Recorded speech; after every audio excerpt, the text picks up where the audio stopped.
So welcome to the new chapter called interface. So in this chapter, I'll take you along the all the interface settings you need to know to work in InDesign. These things are not mandatory, but it should you should know all these things. So as the image is a self-explanatory, you can see all these things needed, but I'll just put forth some important points. So in the menu, you can check out Windows. That's the most used thing. You will get all the panels we are going to use in InDesign in under Windows panel. So one of the most important panel is pages panel. So once clicked, it will come up as a floating bar. So you can dock it anywhere in the interface panel. So if you want to keep it as extreme right thing, if you can see a blue line that's gonna bring up as a new column. So if you are not willing it, you can drag up and again make it as a floating bar. So you can dock anywhere like the last third column or somewhere here. But I want to see it fully. So I'm keeping it as extreme right column in the full view. Everything comes with an the page panel comes with its own options where you can click in the hamburger menu and see all the options for it. So mostly everyone likes to see all the pages in one go because it's a long document, it's keep going. So the best thing you can do it, just click on this menu, panel options, pages size. You can make it extra small or small, but in the small thing you can't see a thumbnail of it. This is disabled. So just you will see the pages. You click OK, you can see all the pages at once, but you don't get to see the thumbnail. But I wanted to see the thumbnail, so I'll keep in the same way it was. Panel options, medium, so the thumbnail will be shown. Another thing you can do is you can make it's an horizontal or vertical view. So right click somewhere here, view pages horizontal or vertical. You can also do it here, view pages horizontal or vertical. Okay, so and next other few important panels are you can take character styles, paragraph styles. I'll explain what that is in the upcoming chapters, but for your information, these are some of the important panels you need to keep. And so few other menu things. So these are the option bar. This is the menu bar and this is the option bar. This option bar comes depending upon the tools you use. So if I take type tool, it will automatically change options for the type thing. So this is for character thing, this A, and if you move to this, it's paragraph options. So type options, paragraph options. So next we move on to the menus. So some people might hide menus, but I prefer you shouldn't do that. But for your information, you can go to edit and click menus. From this, you can make visibility on and off for a particular menu you like. This is totally upon you, but I prefer not to do because if someone else is coming and working in your computer and he might not know that this has been disabled, so it'll be tough for him. Plus, please don't do that.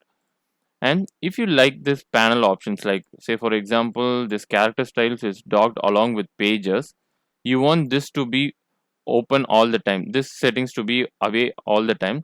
You just need to click here, drop down, create your new workspace.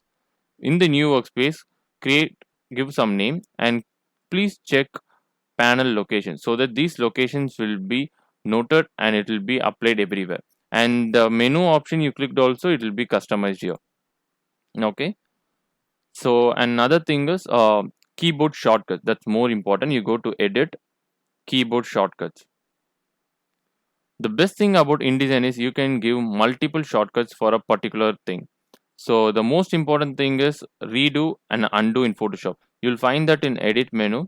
If you scroll down, you can find redo, that's shift control Z, and undo, that's control Z. You can keep any shortcut you want or add another shortcut also. That's totally upon you. And the last thing is preference. So you can find that in Windows for edit, preference, general. If you are using an iOS, you can find it somewhere here. Click that, preference, and then general. For both iOS and Windows, the shortcut is Command plus K or Control plus K. Just click that. So go to interface. The first thing you'll see is color theme. So earlier it used to be this light. I think you'll be seeing it too bright because we have moved from dark theme to light theme.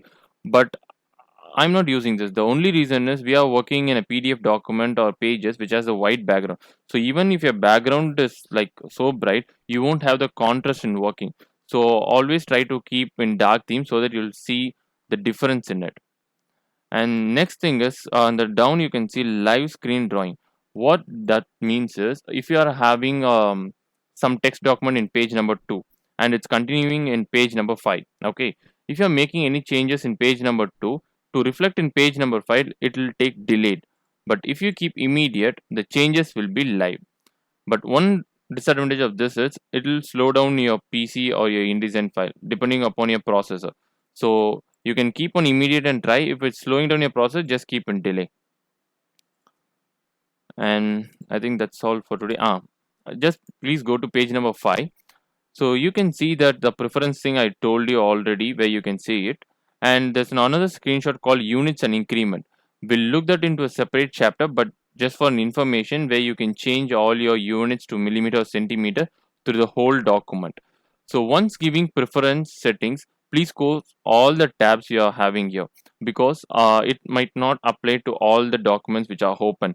So please close all the tabs, just give the preference settings, then it will be applied to all the tabs and documents over it. So that's all for this chapter. So next chapter will look on how to navigate within the document. See you in the next chapter. Thank you.